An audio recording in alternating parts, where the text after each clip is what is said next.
Mis amigos del Meetup de Cloud Native de Bogotá, muy buenas tardes.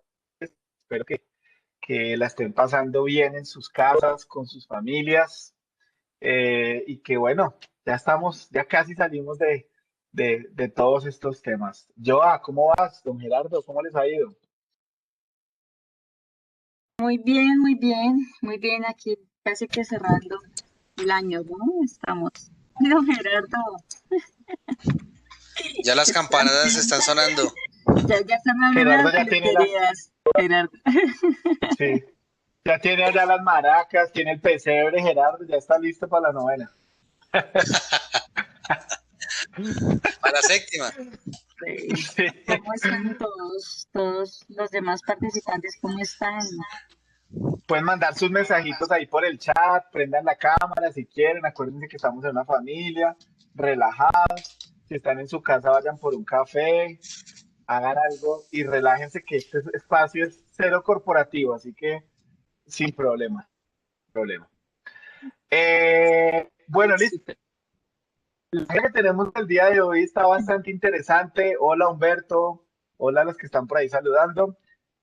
Bastante interesante, pues nada, la bienvenida. Nos alegra mucho que puedan estar por acá con nosotros el día de hoy. Hoy tenemos una sesión muy interesante. Tenemos el privilegio de tener aquí a Mauricio Vázquez, que más adelante le voy a dar toda la presentación como se debe. Y vamos a estar hablando de networking en Kubernetes y de eBPF, que es un tema muy interesante y relevante para muchas cosas que ahorita Mauro nos va a contar, que no quiero ser spoiler de lo que nos tiene preparado, ¿vale? Creo que la sesión va a tomar por ahí una hora, creo yo, hora larga. Vamos a ver, Mauro, qué tan inspirado está hoy. Y pues bienvenidos a este espacio, ¿vale? Les recordamos quiénes somos los que hacemos parte de esta comunidad. Algunos de estos caballeros y señoritas están aquí hoy con nosotros, otros no están, llegarán, ya veremos, pero ese es el equipo de líderes de este Meetup para que nos relacionen, nos agreguen, nos busquen en redes y bueno, en lo que necesiten ahí la idea es poderlos ayudar. Nos bloqueen, nos bloqueen también si quieren. O nos bloqueen si no nos quieren ver, Al menos no, que nos mentira. busquen. A, a nosotros de pronto no nos quieren, a ti sí, Giovanni. Tú eres demasiado buena gente. Vale, para los que de pronto vienen hoy por primera vez, éramos muy felices cuando no había pandemia y lo seguimos siendo. Hicimos unas reuniones muy chéveres, muy interesantes. Siempre como un mantra, las traemos a cada sesión para guardar la esperanza de que en algún momento otra vez nos vamos a volver a ver, a hacer nuevos amigos. Esa sesión a la derecha, en la parte superior derecha de mi pantalla, fue una sesión bien especial. Ese día tuvimos un concierto, tuvimos más de 100 personas, estuvo muy chévere y bueno, así otras más. Eh, y en la virtualidad, pues hemos estado tratando de mantener continuidad, de no dejar que el grupo se apague. Les quiero decir que somos ya 1.500 personas en este Meetup. Eso realmente es un número pues interesante de gente interesada. Y bueno, pues la idea es que ustedes también inviten gente.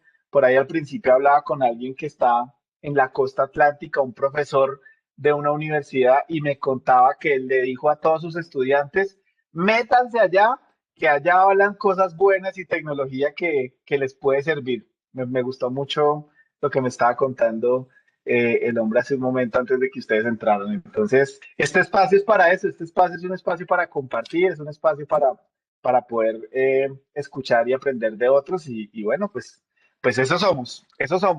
Bienvenidos, no sé, Joanita o Gerardo, si quieran de pronto adicionar algo más por ahí.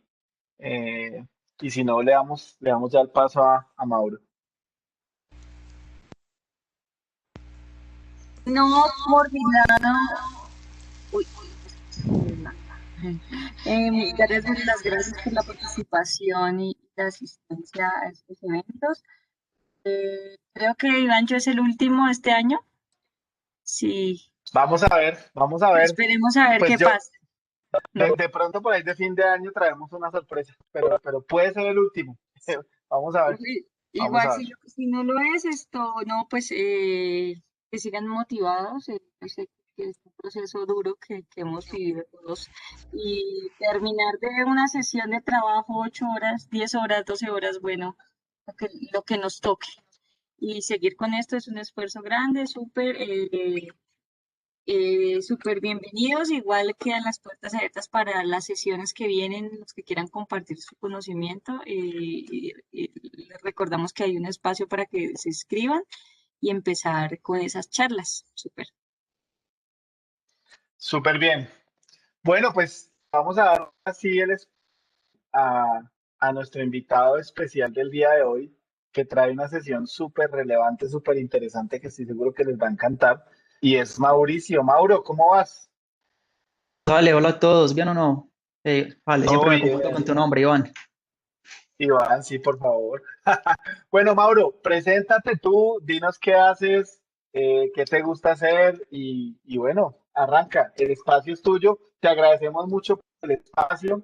Siempre tenemos un ritual, un mantra en este grupo y es que antes de cederle el paso a los invitados, abrimos el micrófono y le mandamos un aplauso todos, pues porque estás dándonos de tu tiempo para poder aprender. Entonces pueden levantar ahí el micrófono y vamos a darle un aplauso a Mauro. Gracias. Gracias. Todo virtual, Ivancho, para que te animes. Señora, la grabación, Ivancho. ya está grabando, ya estoy Hace Ah, grabando. sí, rato, ¿no? sí, sí. Lo siento, Hace lo siento. Ya rato. llevamos como 10 minutos grabando. Ay, no, ahora Hice sí. conteo, hice conteo y todo. Pero bueno, bien, gracias, Joan. Listo, dale, dale, dale. Listo. No, de hecho, gracias a vos, Iván, y a todos los organizadores por este espacio. Creo que es un espacio muy importante para compartir conocimiento en estas tecnologías acá en Colombia y pues, bueno, de alguna u otra manera intentar apoyar el sector tecnológico que tanto necesitamos acá en el país. Es realmente importante este grupo para eso. Y bueno, muy feliz de estar acá compartiendo un poco del conocimiento con todos ustedes. Y bueno, entonces Súper. lo primero que voy a hacer ¿Qué es haces? ¿Qué intentar haces, compartir Mauro? la pantalla. Cuéntanos qué haces, en dónde trabajas, a qué te dedicas. Eh, ya te lo cuento, lo tengo directamente en la presentación, entonces ahí con las diapositivas te Bueno, lo cuento. al pelo, al pelo, al pelo. Listo.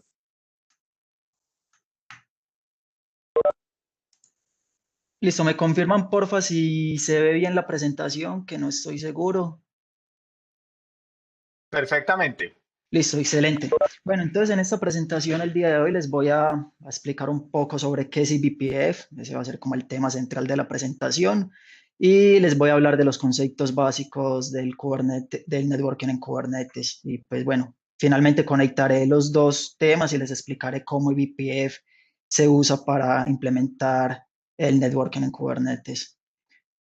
Yo soy Mauricio Vázquez, yo trabajo como ingeniero de software en Kinfolk. Kinfolk, que es una empresa no tan conocida como las gigantes del mercado, pero es una empresa que tiene su rol importante en todas esas tecnologías del Cloud Native, digamos Kubernetes, containers y todos estos temas.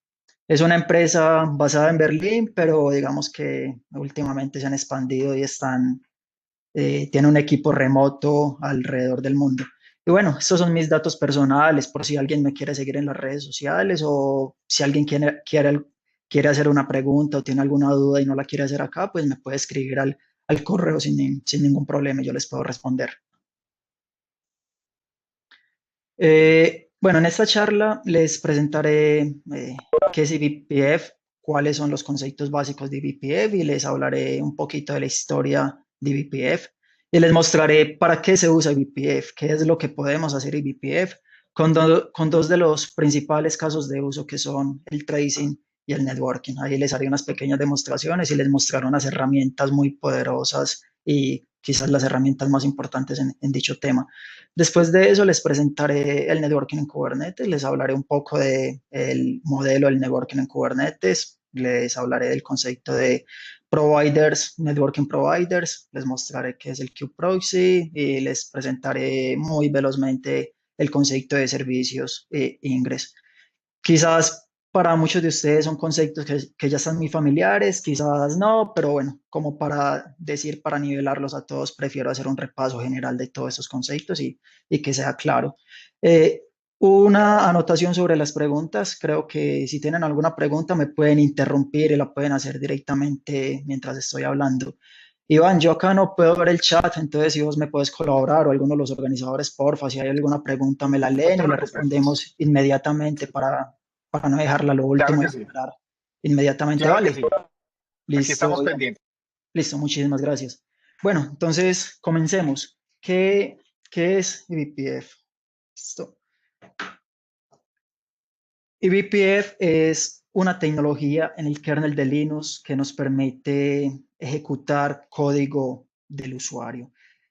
Descrito de otra manera, eBPF es una máquina virtual que gira en el kernel de Linux y lo que nos permite es coger un código que el usuario nos da y ejecutarlo en el contexto del kernel de Linux.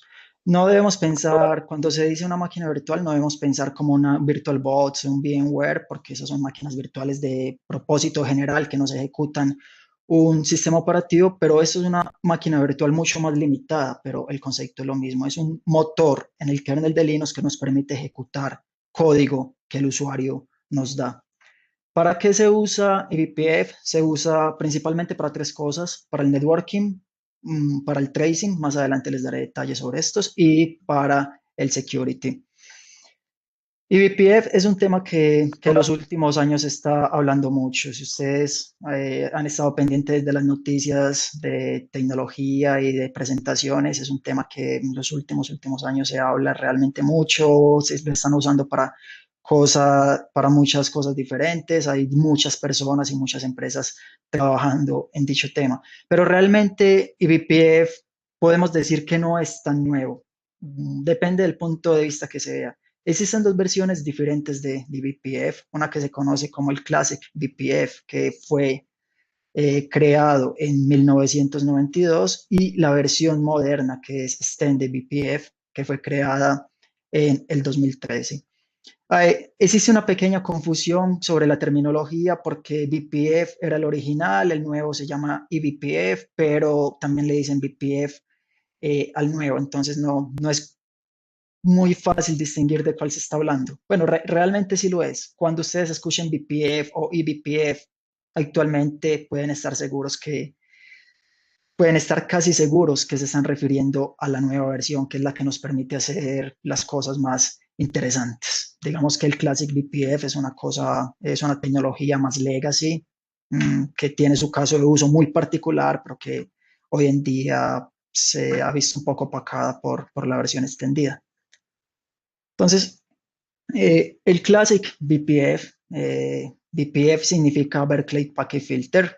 Fue el nombre original porque era el propósito original de esta tecnología lanzada en 1992. Actualmente este nombre no nos dice mucho porque realmente BPF se utiliza para muchas otras cosas, no solo para el filtrado de paquetes.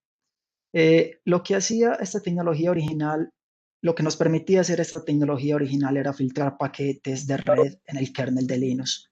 Lo lanzó la Universidad de Berkeley en 1992 y bueno, este es el título del paper que describe toda la arquitectura de este sistema.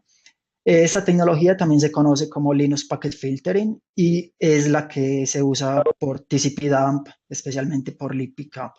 Yo estoy seguro que muchos de ustedes han usado BPF sin saberlo. Cuando ustedes usan Wireshark o usan TCP/dump y le configuran un filtro, por ejemplo, que quiero solo recibir los paquetes del puerto 80 o quiero solo recibir los paquetes con esta dirección IP en particular, lo que se hace en el kernel es crear un filtro BPF para filtrar solo esos paquetes.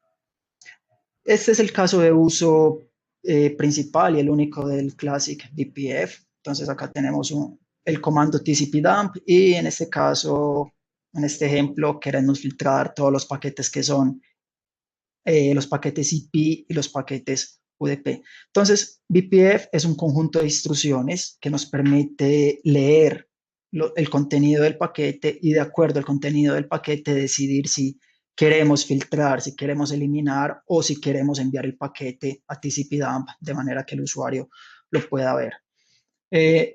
Por ejemplo, acá para filtrar por IP, lo que hacemos es que cargamos el byte número 12, que es el que contiene el Ether type, comparamos si es un paquete IP, si es un paquete IP, cargamos el byte 23, que es el que contiene el protocol, si es UDP, entonces nos interesa, entonces retornamos este valor, que quiere decir que queremos capturar el paquete. Si no, retornamos 0, que queremos decir que el paquete no nos interesa. Eso es lo que nos permitía hacer el Classic BPF. Un paquete arriba a la tarjeta, llega a la tarjeta de red, es procesado por el driver, después se ejecuta el programa BPF con todas esas instrucciones y de acuerdo al valor del retorno del programa BPF, el paquete se envía al IPCAP o simplemente se deja seguir su curso normal en el Linux, en el kernel de Linux.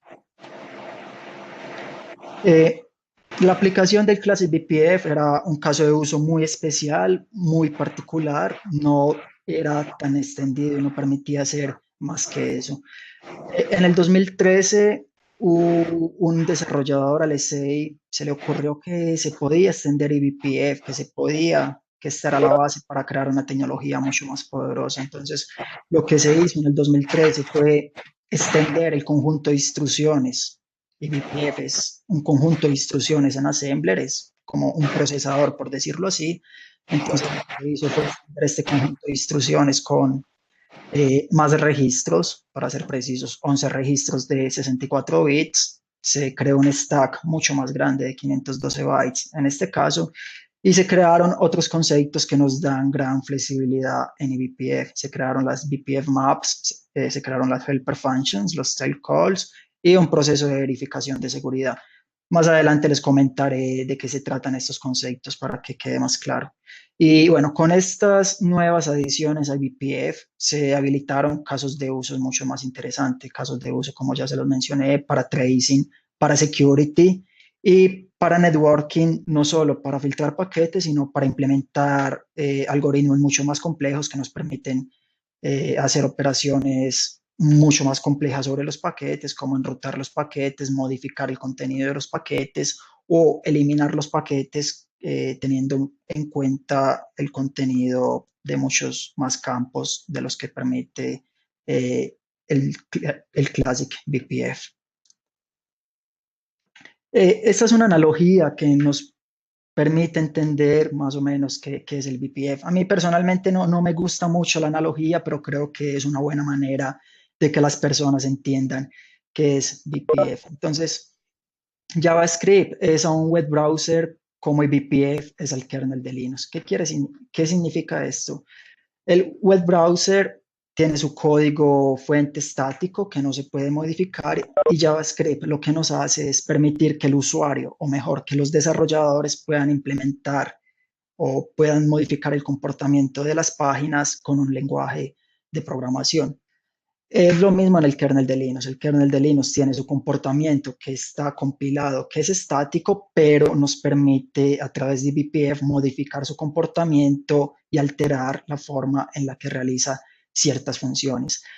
Por decirlo de otra manera, BPF nos permite cambiar el comportamiento del kernel de Linux sin necesidad de recompilar, sin necesidad de crear una nueva feature en el kernel de Linux. Bueno, entonces vamos a cubrir los conceptos básicos de eBPF. El primero es el verifier. Entonces, como se los dije anteriormente, lo que hace el kernel de Linux es ejecutar un programa que el usuario le da al kernel. A diferencia de los programas que uno ejecuta normalmente, que son procesos de usuario, cuando un proceso que corre en user space tiene algún problema, por ejemplo un segmentation fault, lo único que sucede es que el proceso se estrella, el proceso viene terminado, pero los demás procesos del sistema no se ven afectados.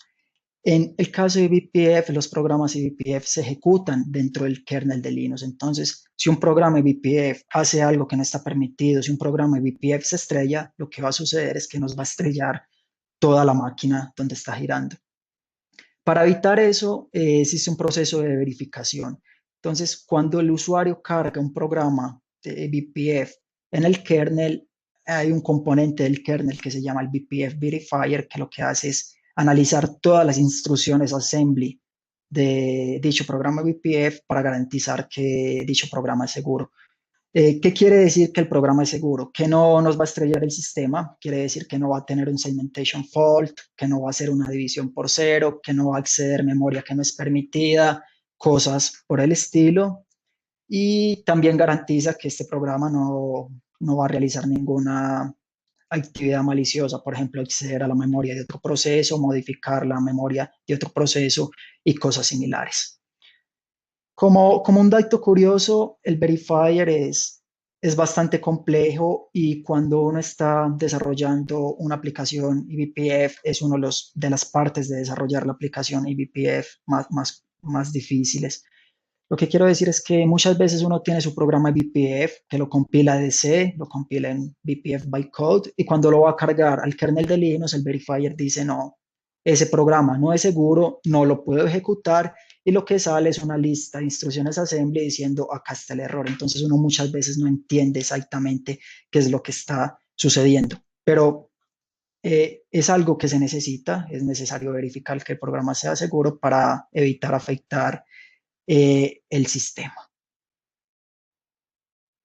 El segundo concepto importante de eBPF son los hooks.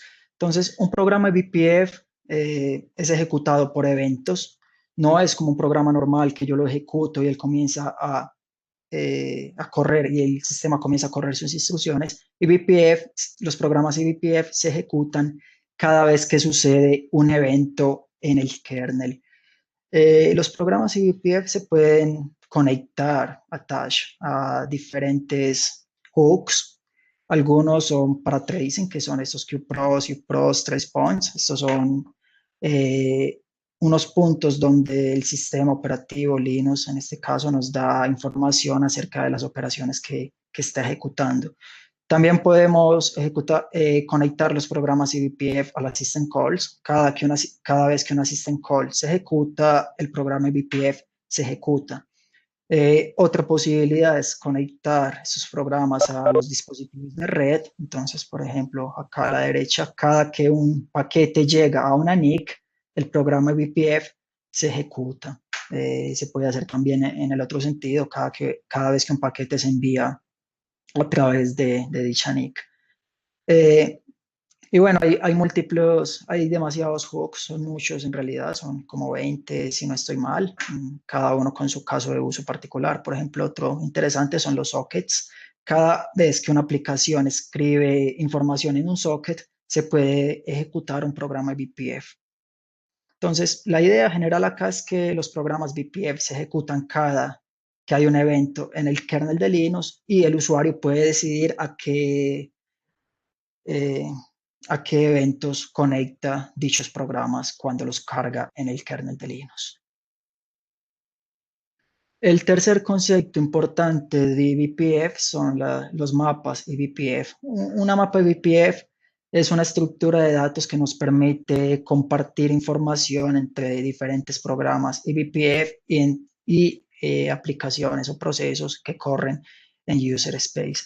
Acá quizás algo que no es obvio al inicio es que un programa eBPF no puede tener variables globales. La máquina virtual de eBPF es muy simple, entonces hay demasiadas limitaciones. Muchas operaciones que se pueden hacer en un programa normal que gira en user space no se pueden hacer en un programa eBPF. Entonces, las variables globales no existen, los mecanismos de comunicación interprocesos no existen en este nivel donde se ejecutan los programas eBPF. Un programa eBPF no puede escribir, no puede leer un archivo. La única manera que un programa eBPF tiene para compartir información es a través de las mapas eBPF. Entonces, básicamente lo que hace un programa lo que un programa eBPF puede hacer es escribir, leer y borrar elementos. Una mapa es una estructura que tiene una clave y un valor y bueno. Se utiliza para guardar datos en general. Algunos son el estado del programa. Entonces, un programa eBPF se ejecuta la primera vez, guarda el estado en la mapa eBPF. Cuando se ejecuta una segunda vez, puede ir a leer el estado anterior. Por ejemplo, para mantener los contadores del número de paquetes o algo similar.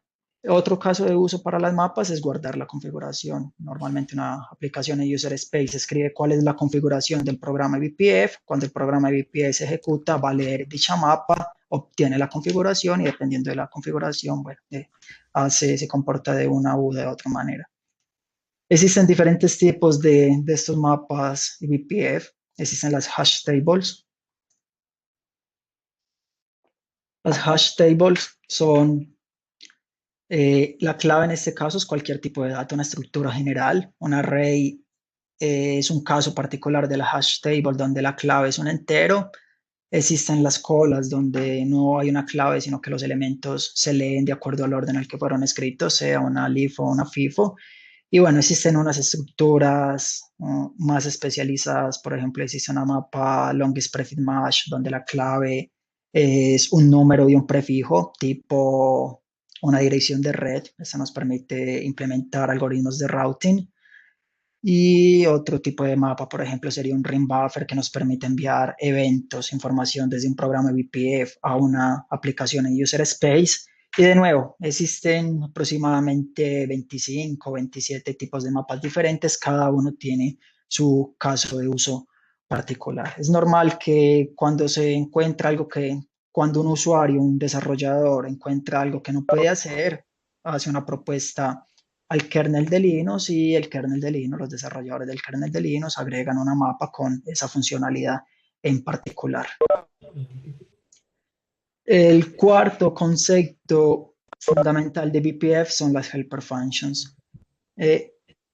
Una helper function es una manera en la que el kernel, en la que un programa de BPF puede ejecutar una función en el kernel de Linux.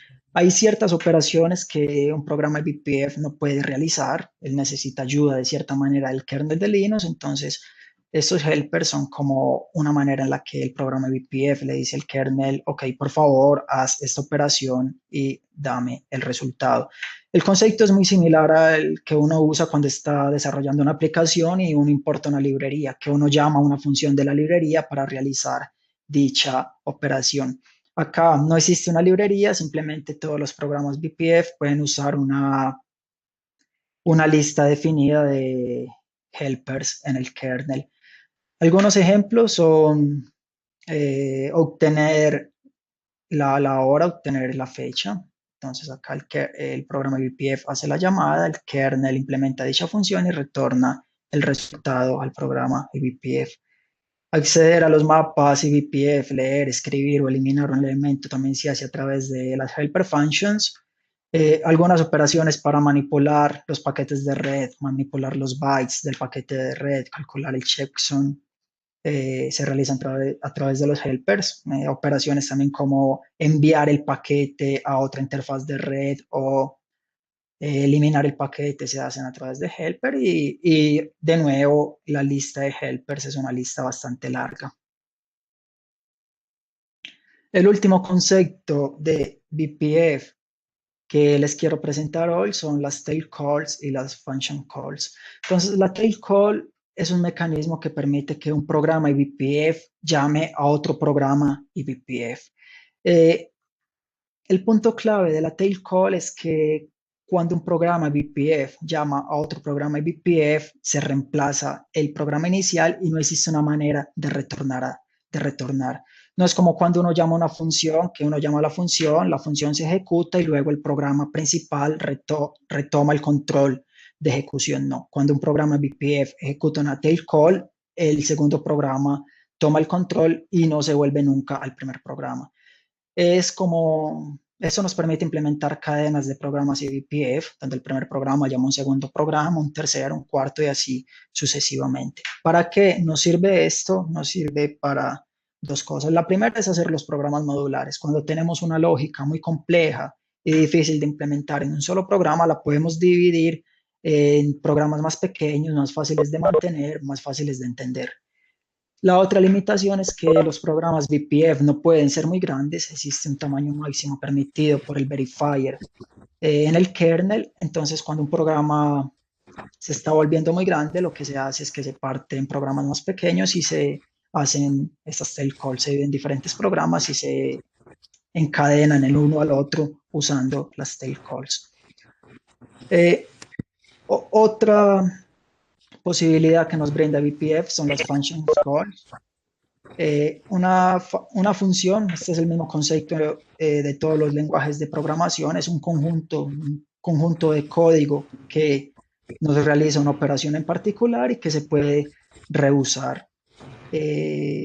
Y bueno, eso nos permite reducir el tamaño del programa.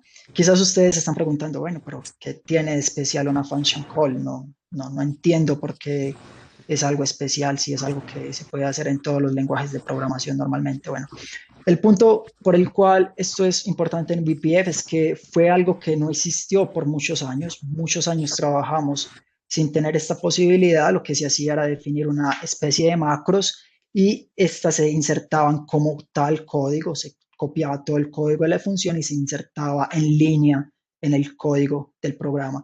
¿Qué sucedía normalmente? Que los programas eran demasiado grandes que el kernel los rechazaba. Entonces, hace poco tiempo se introdujo esta posibilidad de tener estas funciones eBPF, de manera que el tamaño de los programas eBPF, sea contenido, sea más pequeño.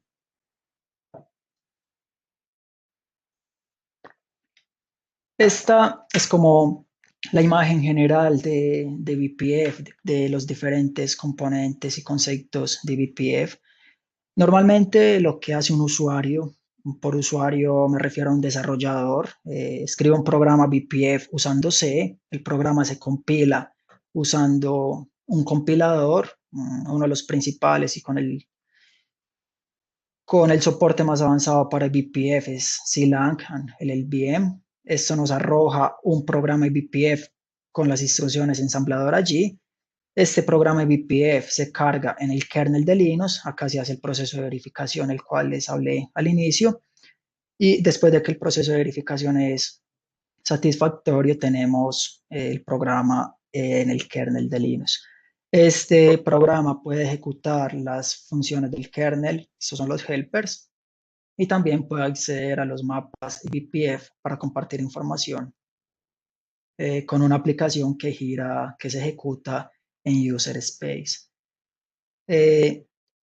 Los programas se escriben en un lenguaje que es casi C, pero con algunas limitaciones. Hay cosas que no se pueden hacer en eBPF. Por ejemplo, lo que les comenté ahorita, no se pueden tener variables globales, no se pueden tener loops infinitos y cosas por el estilo. También hay que tener cierto cuidado con el tamaño de las estructuras de datos que se manejan, porque el stack tiene un tamaño limitado y cosas por el estilo, pero sí, digamos que la sintaxis que se maneja es muy similar a la de C. También existe la posibilidad de escribir los programas BPF usando directamente el ensamblador y BPF, pero realmente es algo muy complejo y realmente no muchas personas lo hacen. Casi todos los desarrolladores lo hacen directamente en C porque escribirlo en ensamblador requiere mucho tiempo y mantener el código es demasiado difícil. Mauro, tenemos una pregunta.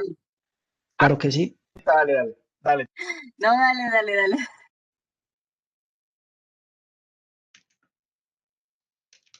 Entonces listo.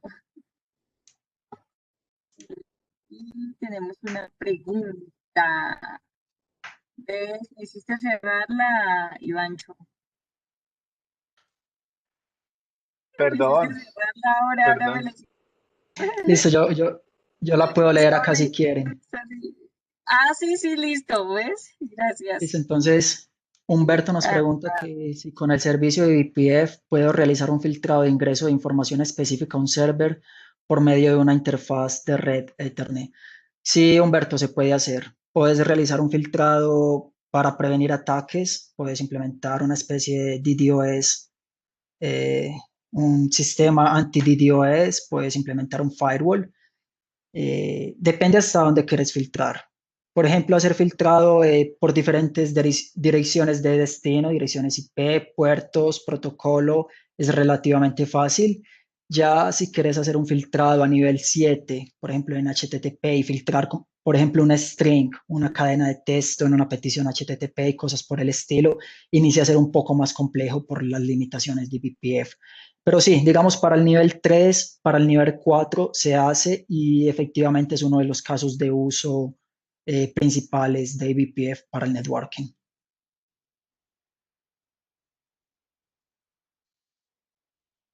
Buenísimo, muchas gracias. Listo, perfecto. Bueno, entonces ya les mostré el concepto de eBPF. Digamos que la presentación fue un poquito orientada al desarrollo, de cuáles son los componentes. Realmente como usuarios de eBPF, como personas que no van a escribir código eBPF, lo otro era más cultura general. Quizás la parte interesante es cómo usar el BPF, cuáles son las herramientas que existen que yo puedo usar. De nuevo, los tres principales casos de usos de BPF son el tracing, el networking, el security. Les voy a hablar un poquito de los primeros dos, el tercero me lo salto porque es un tema en el cual no he trabajado, entonces prefiero evitarlo. Bueno, el tracing con eBPF, entonces podemos conectar los programas eBPF a diferentes hooks del sistema operativo que nos dan información de tracing. No sé si están muy familiares con el concepto del tracing. Básicamente el tracing es un mecanismo para obtener información de cómo una aplicación, un proceso, de cómo el kernel se está comportando. El kernel tiene estos hooks que son eventos que generan información cuando algo pasa en el kernel, por ejemplo, cuando se ejecuta una system call, cuando se supera, cuando hay una alarma, cosas similares. Eh, lo que se hace con eBPF normalmente, entonces, en el tracing es que el programa eBPF se conecta a estos eventos, a estos hooks. El programa eBPF implementa una lógica para filtrar cuáles son los eventos que me interesan. El programa eBPF toma la información del evento, la puede formatear de cierta manera y la salva en un mapa eBPF. Acá, después del mapa eBPF, bueno, me faltó dibujarlo acá, hay una aplicación en User Space que va a leer los contenidos del mapa eBPF y que se los puede mostrar al usuario, los puede guardar en una base de datos o puede implementar alguna lógica extra para, por ejemplo, sonar una alarma si algún evento especial pasó o algo similar. Lo principal acá es que con eBPF podemos modificar, hacer un parsing de los eventos y filtrar, decir cuáles son los eventos que nos interesan y cuáles son los eventos que que nos interesan. Este es como el concepto básico del tracing. Hay un proyecto muy interesante que se llama BCC, que quiere decir BPF Compiler Collection. Podemos definir BCC como un framework para crear programas para el tracing del kernel, programas eficientes para el tracing del kernel.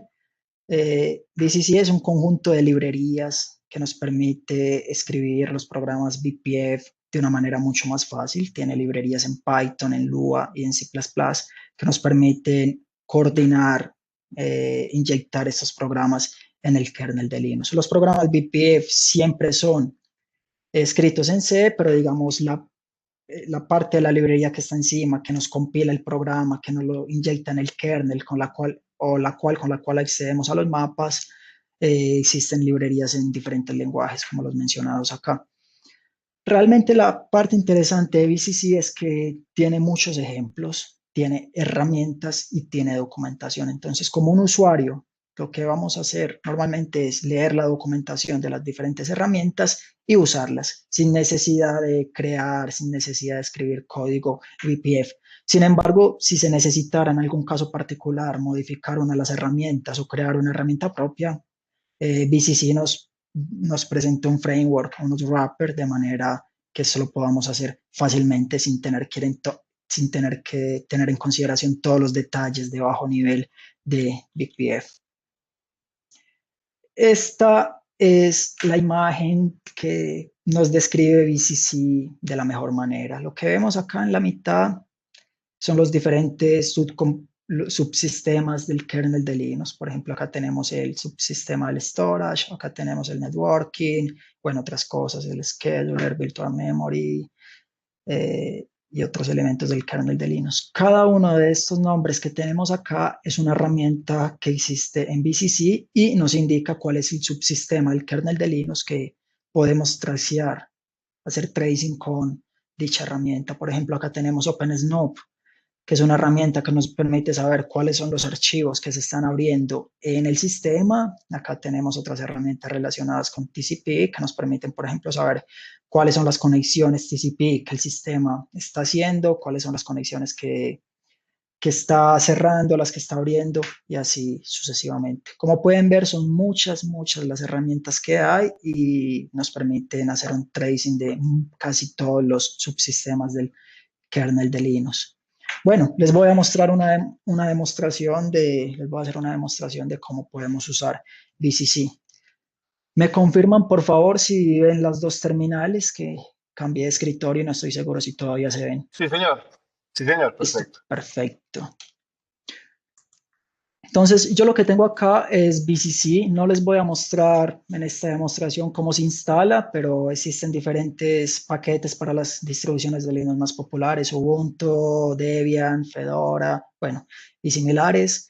Se puede instalar también, se puede hacer el clon del repositorio, instalarlo, compilarlo en local, o se puede ejecutar en un container de Docker. Entonces, existen esas tres posibilidades para ejecutar VCC. Yo acá lo tengo compilado en local.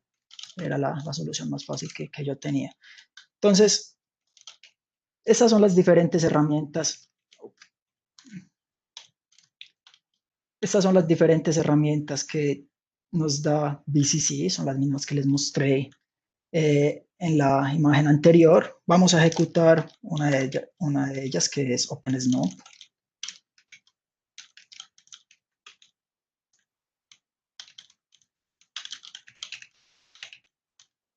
Y lo vamos a ejecutar con este parámetro para obtener información de ayuda. Entonces, todas las herramientas tienen una buena documentación que nos dice qué es lo que hace la herramienta. En este caso, esta nos permite hacer un tracing de la syscall open y cuáles son los parámetros adicionales que podemos usar en dicha herramienta. Por ejemplo, acá podemos hacer el tracing solo para un proceso en particular, hacer el tracing solo para un task en particular, filtrar por el nombre del proceso y así sucesivamente.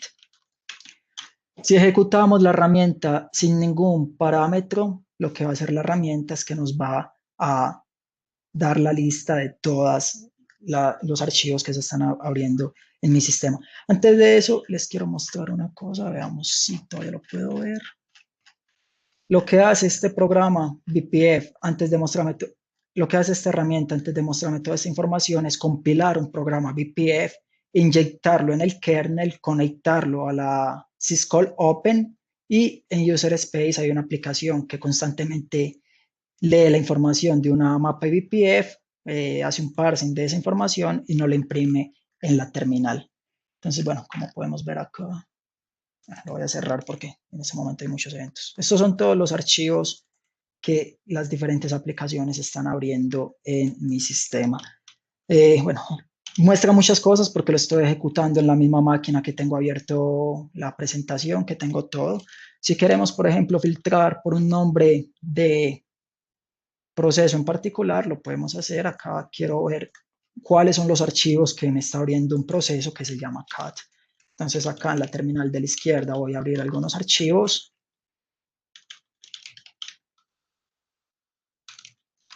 Y bueno, acá a la derecha podemos ver entonces la información. Me dice cuál fue el PID, el Process Identifier que hizo la operación, cuál fue el comando como tal, si hubo un error, si no hubo un error y cuáles fueron los archivos que se intentaron abrir. Por ejemplo, al inicio intenté abrir /dev/null, acá lo podemos ver.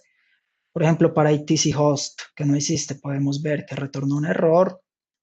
Para etc host, que sí existe, retornó un 0 y así sucesivamente. ¿Para qué nos sirve esta herramienta? Para saber cuáles son los archivos y cuáles son los procesos que están abriendo diferentes archivos en mi sistema. Hay muchas herramientas que hacen cosas similares. Por ejemplo, esta nos permite saber cuándo se está ejecutando un nuevo proceso. Entonces, la voy a correr, voy a ejecutar. Bueno, acá hay demasiadas cosas que se están ejecutando y no se alcanza a ver bien. Digamos, si quiero ver cuándo se ejecuta el comando ping,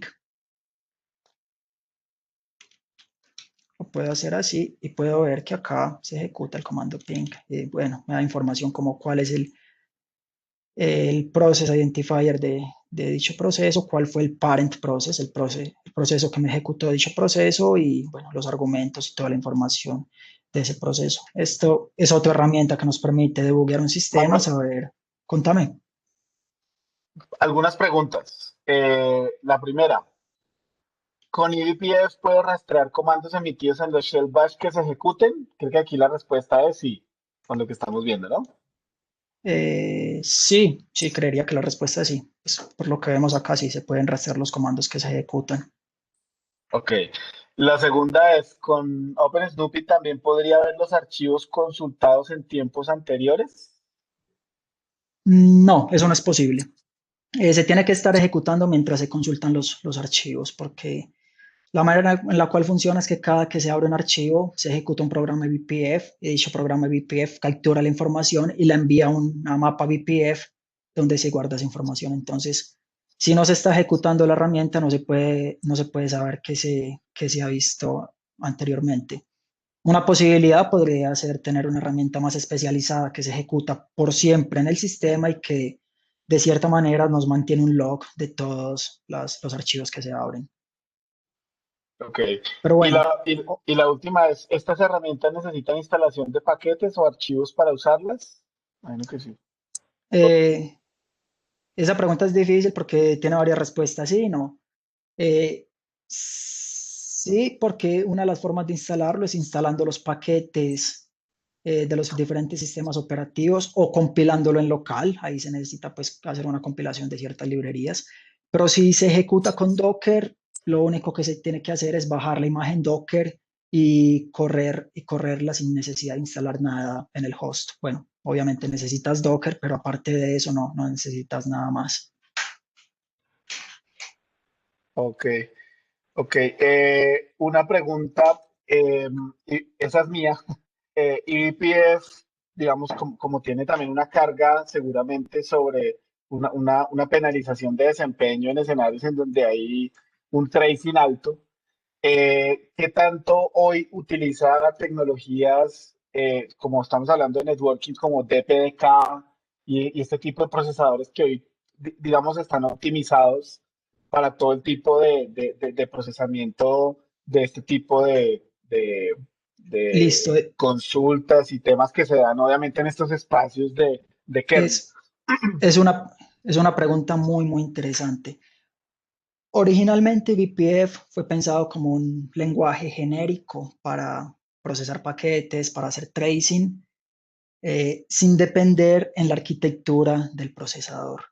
Eh, ya, por decirlo así, lo que hay ahora es que existe un mecanismo que se llama Just-in-Time Compilation, que lo que hace es que toma las instrucciones BPF y las convierte inmediatamente en las instrucciones ensamblador como tal de la máquina en la cual se está corriendo. Entonces, si vos lo estás ejecutando en un x86 o en un x64, la instrucción BPF, hay un mapping de las instrucciones BPF a las instrucciones de dicha arquitectura.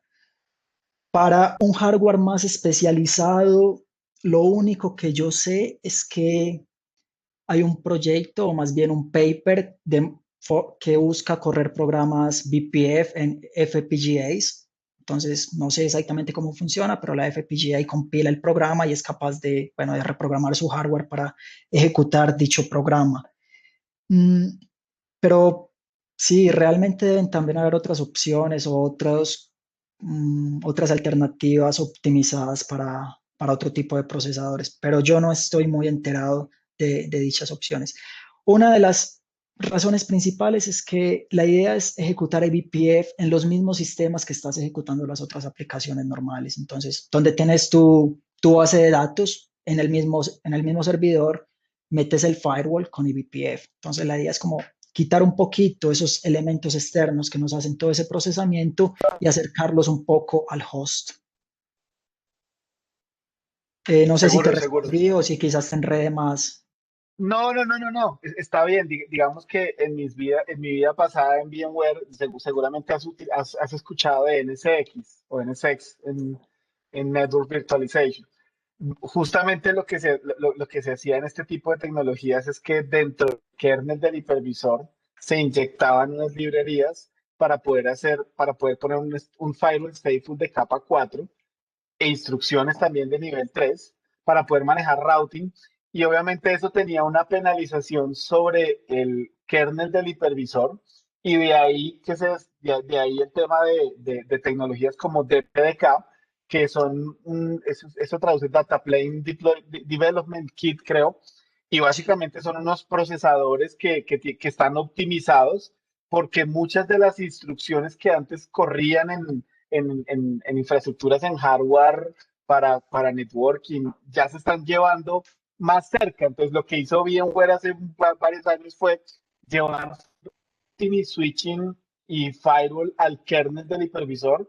Y con eBPF estamos yendo aún más adentro al espacio de cada una de las aplicaciones para empezar a ejecutar en un espacio aún más cercano pues instrucciones y un montón de temas de networking. De ahí mi pregunta si esto también de alguna manera se apoyaba en DPDK o en tecnologías ya de procesadores directamente para poder hacer más eficiente todos esos procesos que empiezan a correr ahí. Listo, te respondo ya con lo del DPDK de otra manera.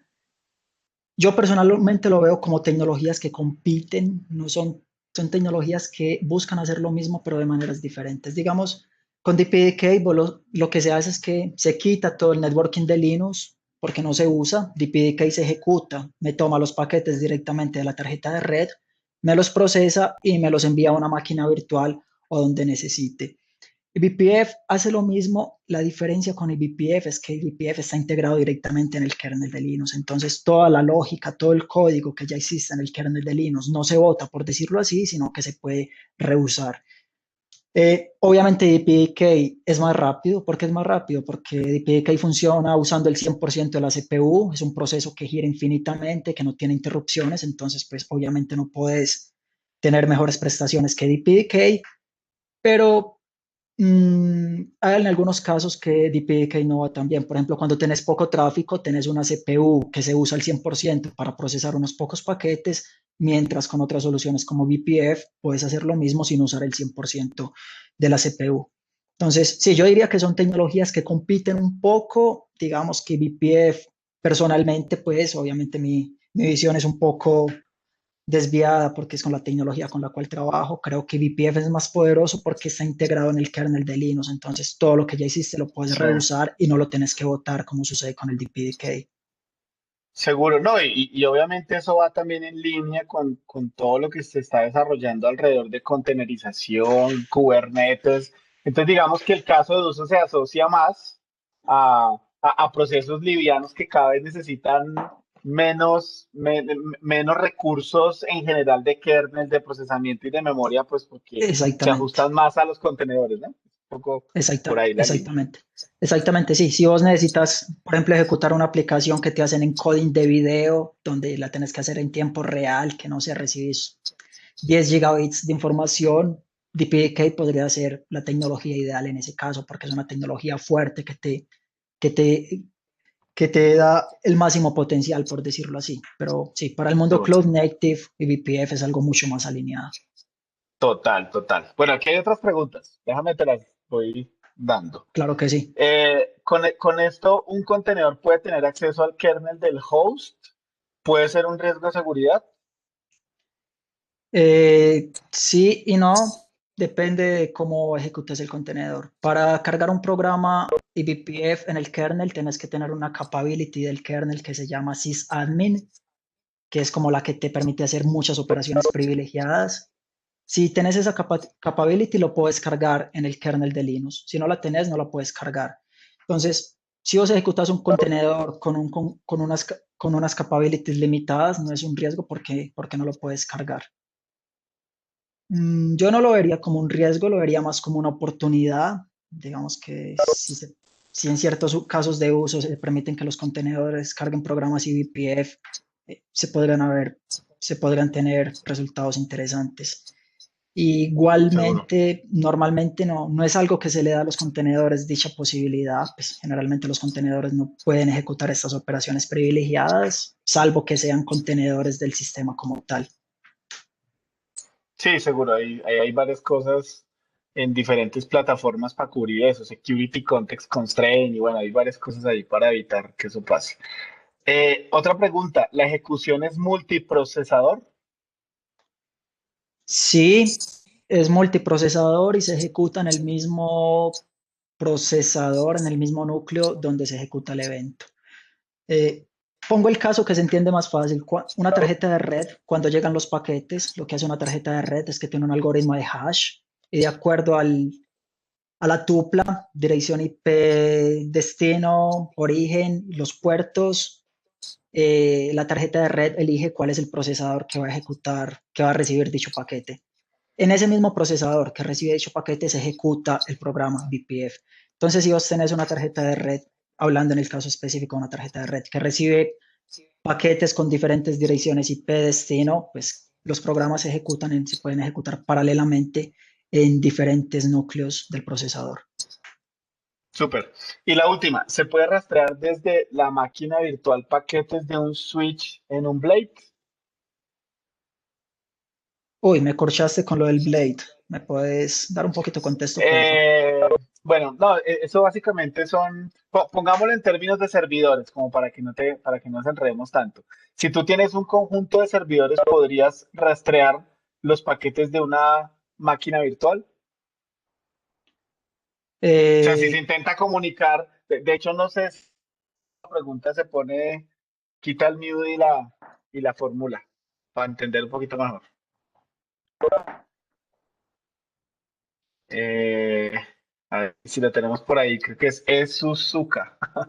sí, quizás si la Eh, pregunta sea por el lado de si puedo filtrar paquetes para una máquina virtual, sí, se puede hacer. Una máquina, digamos, llegan los paquetes al host y los paquetes viajan a la máquina virtual, ahí puedo hacer ciertos filtros.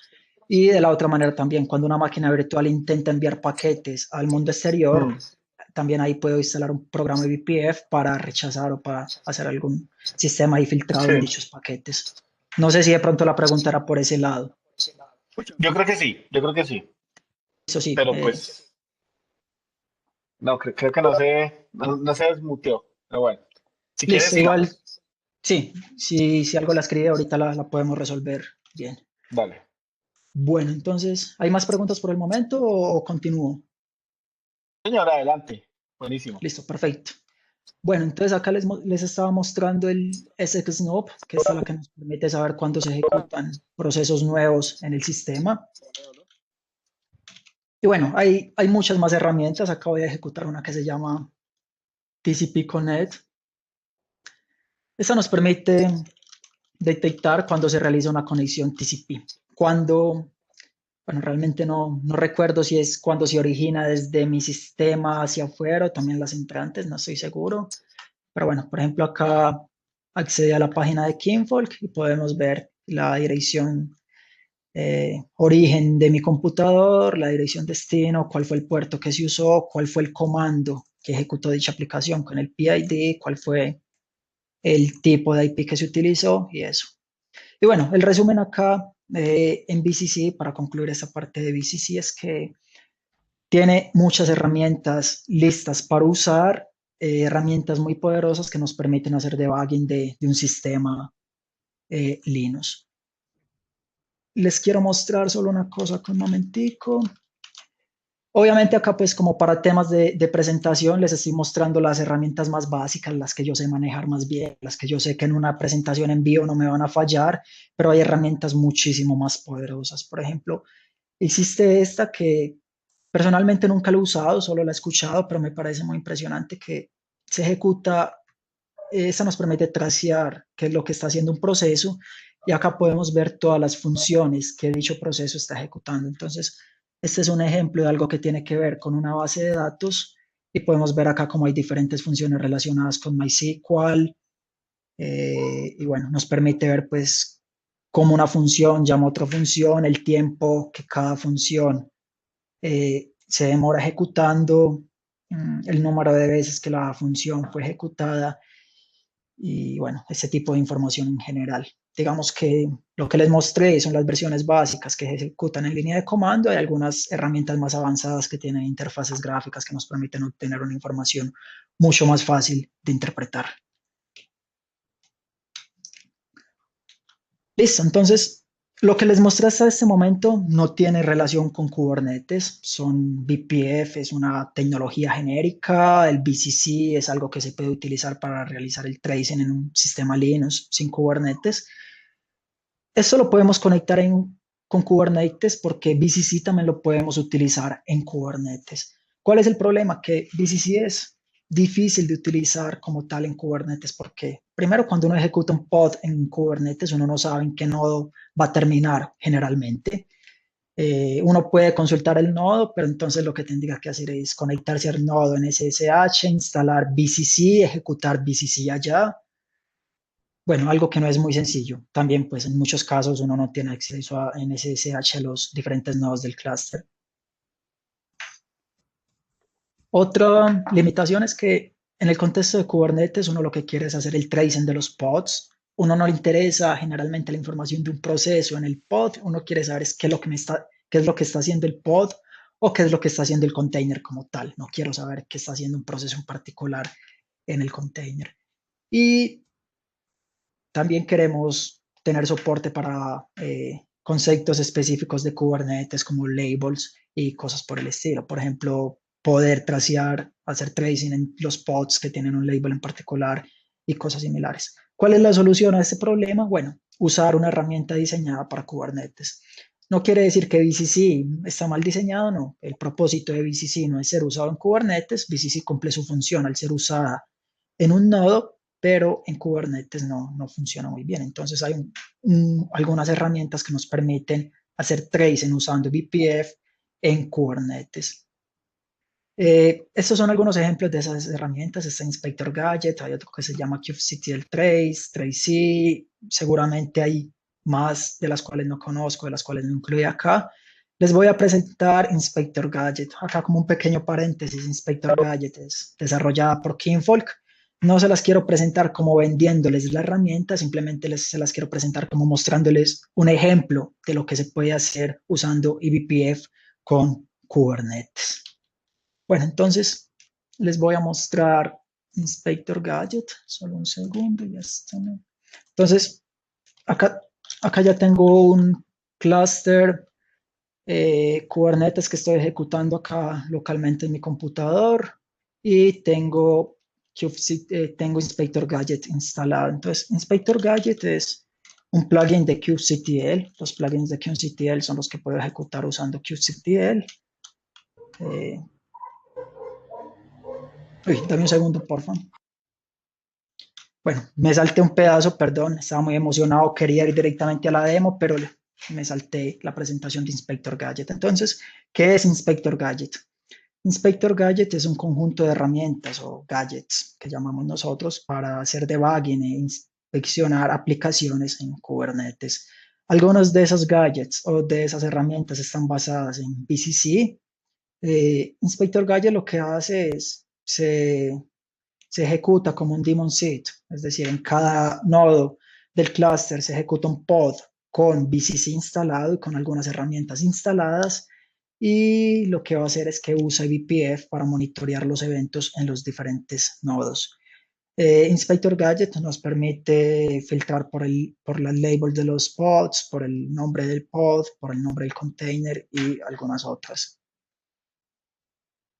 La arquitectura de Inspector Gadget es más o menos esta. Entonces, como les decía, Inspector Gadget es un plugin de kubectl. Entonces, cuando el usuario ejecuta kubectl Gadget, lo que va a hacer es que va a usar el Kubernetes API para pasar dicha petición a los diferentes pods de Inspector Gadget, que lo que van a hacer es ejecutar, compilar e instalar un programa BPF en el kernel de los nodos y con ese programa BPF vamos a capturar los eventos que nos interesan y esa información se envía de nuevo al usuario. Es más o menos lo que les explicaba ahorita, solo que acá existe este paso adicional de que el punto donde se ejecuta el cliente es un programa diferente, es un computador diferente al nodo de donde se instala el programa BPF. Listo, ahora sí, entonces les quiero mostrar una pequeña demostración de cómo se usa Inspector Gadget. Entonces acá yo ya lo tengo todo instalado. Ahorita les doy el link con toda la información y la documentación si lo quieren instalar, si lo quieren ensayar. Estos son los diferentes gadgets que podemos utilizar con Inspector Gadget. Como pueden ver, algunos de estos son similares a los de VCC. Tenemos el OpenSNOP, tenemos el TCP Connect, tenemos SSNOC y tenemos otros gadgets que son específicos de Inspector Gadget. Entonces, lo que voy a hacer acá es voy a ejecutar dos pods. Lo único que quiero con estos pods es generar algunos eventos.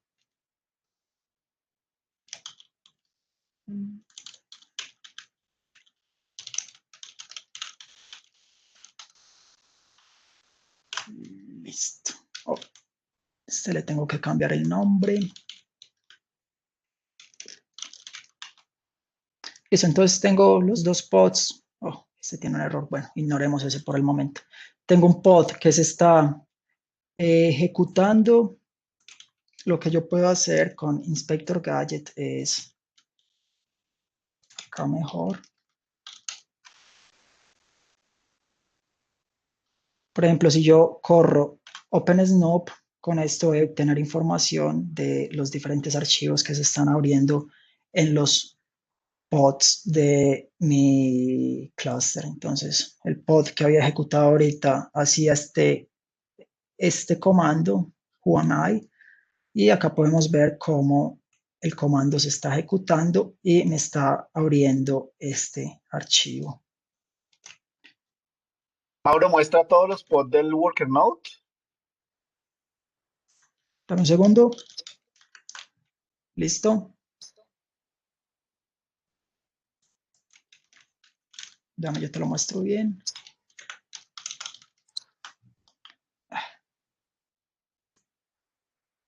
Listo, estos son los diferentes pods que estoy ejecutando. Está Cilium, pues porque para la parte que sigue necesito un proveedor de red. Este es el pod que me ejecuta Inspector Gadget.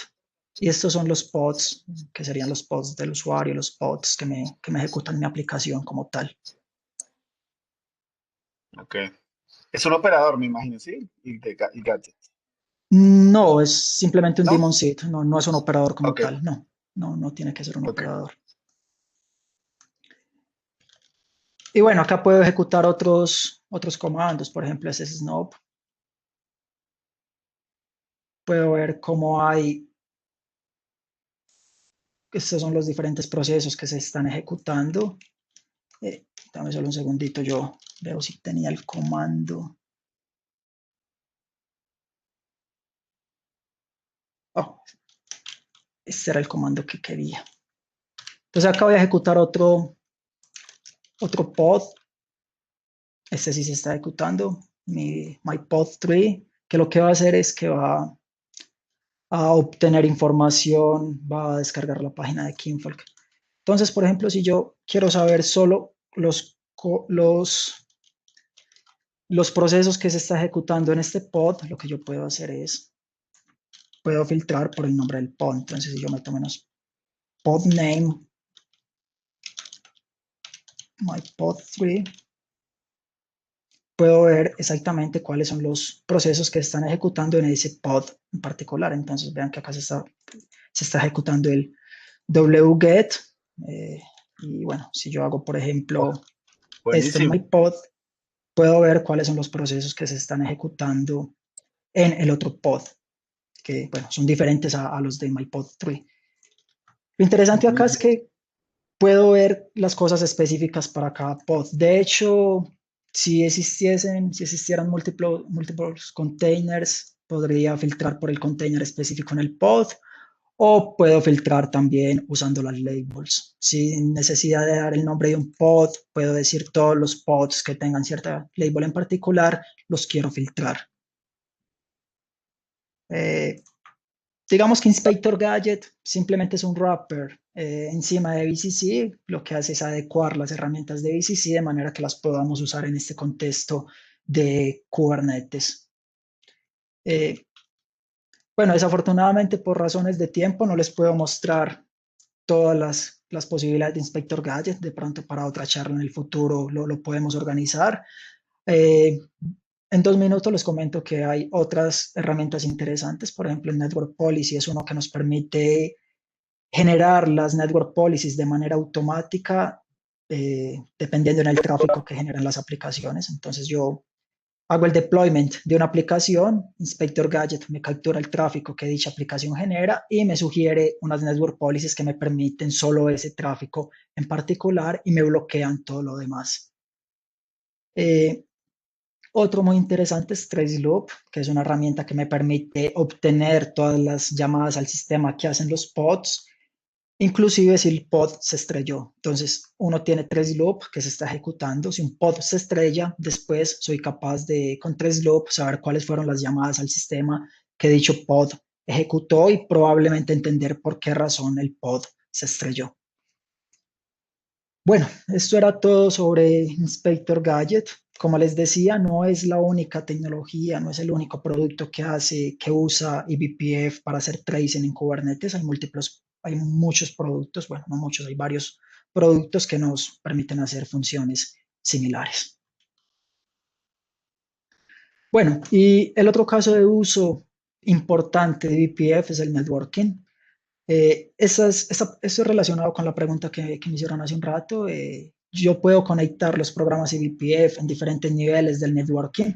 Un programa eBPF puede hacer drop, puede modificar un paquete o puede enviar un paquete a otra interfaz de red. ¿Para qué se usa eBPF o cuáles son los casos los casos de uso particulares? Uno de los principales es el DDoS o el firewall.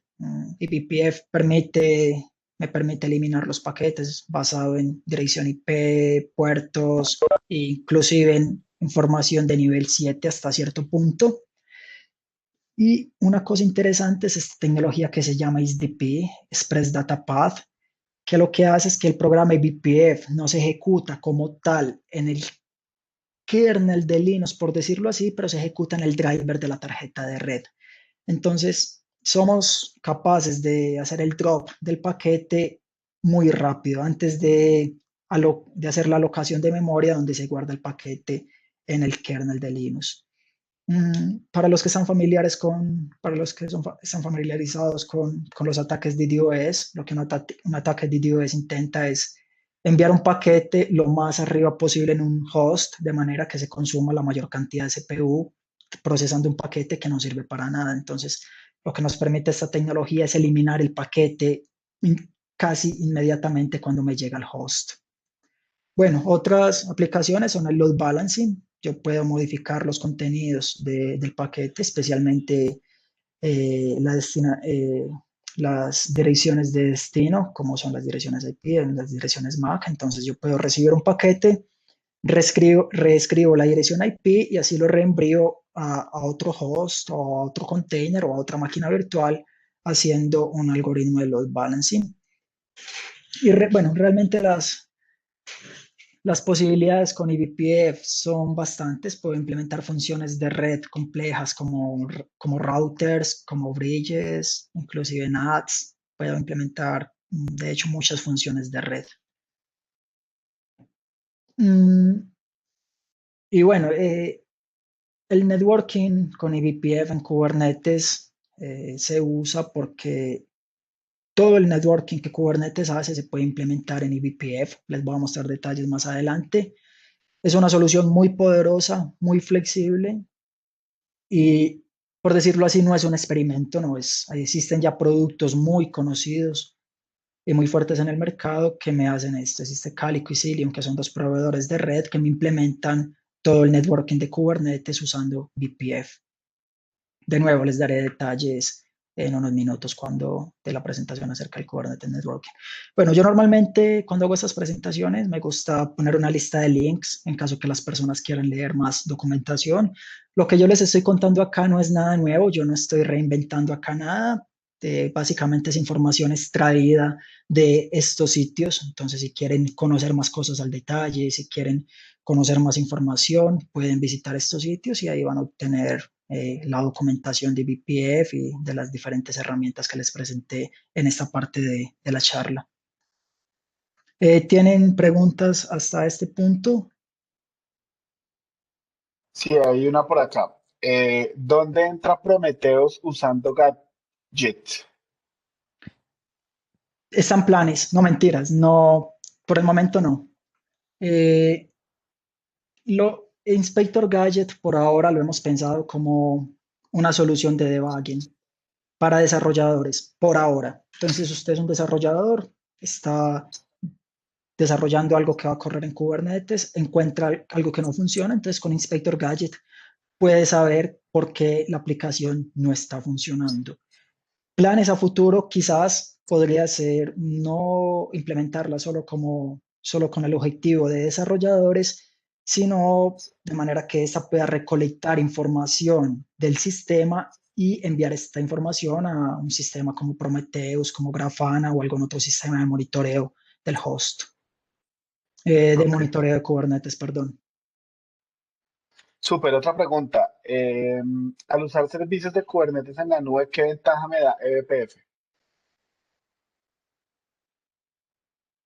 ¿A qué se refiere exactamente con servicios de Kubernetes en la nube? Sí, yo tampoco lo entendí. Ángel, Eh, la voy a, si la quieres, voy a responder, bueno, o me la explican mejor o la respondo genéricamente.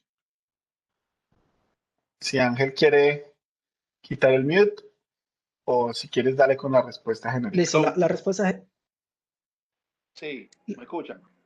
sí, sí, te Sí, escuchamos, señor. dale. Al usar algún servicio de Kubernetes, de cualquier nube, por ejemplo, AWS tiene, por ejemplo, las Security Group y Asset List, que es para restringir el tráfico tanto de inbound como outbound. Entonces, ¿qué ventaja me ofrece, por ejemplo, EPBS, yo usando, por ejemplo, esos servicios de, por ejemplo, la nube, de cualquier servicio, en este caso AWS? Listo, te la voy a responder. Puedo estar equivocado. Una de las ventajas podría ser que es más rápido. No sé estos servicios de AWS qué tan rápido sean, cuál sea la performance que te dan. Podría ser más rápido. Otra ventaja puede ser que tenés el control total, definís cómo querés hacer el filtrado de paquetes, qué querés filtrar, qué no querés filtrar. Otra ventaja podrían ser los costos. No estoy seguro, pero quizás estos servicios de AWS te implican un costo adicional. Si los haces con eBPF, te podrías ahorrar ese costo. Igualmente, yo creería que no lo vería como competencia. Creo que perfectamente puedes usar las cosas en AWS y si quieres hacer un filtrado adicional que AWS no te lo permite, lo podrías implementar. Se podría implementar con eBPF en cada uno de los nodos. Ok, gracias. Segunda Y bueno, pregunta. dame un Una, segundito, por favor. dale. Por ejemplo, existen proveedores de red como Cilium que aparte de lo que te deja hacer Kubernetes en términos de seguridad, las Kubernetes Network Policies, que son de cierta manera limitada, Cilium te permite hacer filtrado a nivel L7 usando VPF, entonces te permite saber si una petición HTTP contiene algo, puedes filtrar los paquetes, los puedes eliminar. Entonces, digamos que te da mucho más de lo que realmente AWS te puede dar. Esa sería otra ventaja que te puede ofrecer eBPF. Buenísimo. La otra pregunta es, ¿qué diferencias hay entre usar networking con VPF versus IP tables? ¿Hay otras alternativas? Esa es buena, muy buena pregunta. Eh, Mi opinión personal es que IP Tables no fue diseñado para el Cloud Native. IP Tables fue un algoritmo diseñado para hacer cierto filtrado de paquetes y bueno, le agregaron cosas y se usa en el Cloud Native, pero iptables es muy lento. Iptables, básicamente lo que es una lista de reglas que se ejecuta una tras otra. Entonces, si la regla que nos interesa es la última, tenemos que ejecutar todas las reglas para llegar a la última. BPF es mucho más rápido que iptables. Se pueden manejar una cantidad mayor de tráfico usando menos CPU y es mucho más flexible. Con iptables vos tenés unas reglas específicas que puedes usar. No sé, quiero filtrar con esta dirección IP, quiero filtrar con esto.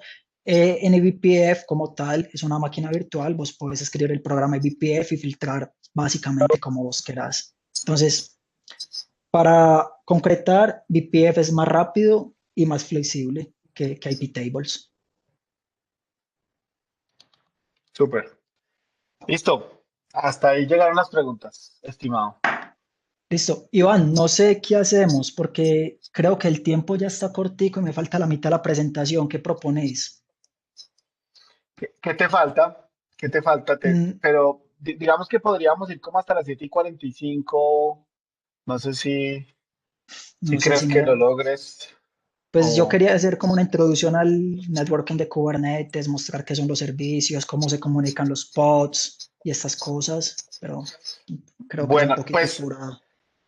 Pues sí, a mí me parece muy interesante. Y de hecho, no tenemos sesiones grabadas y si tú tienes la disposición, abrimos otro espacio, porque sí me parece que es un tema súper interesante. Y de pronto ahorita ya por el tiempo y las neuronas, a mis amigos los 45 que están conectados, de pronto ya entrar a ver más cosas. No sé, pero igual hagamos un sondeo. Eh, ¿Quiénes votan porque tú te puedes quedar un poquito, Mauro, o Sí, tienes planes? no, yo puedo seguir, no tengo ningún problema. Ok, si quieren ayúdenme ahí, algunos Por aquí, opinando si dejamos Carlos, hasta acá o seguimos. por aquí Carlos dice sigamos, igual a W se está cayendo.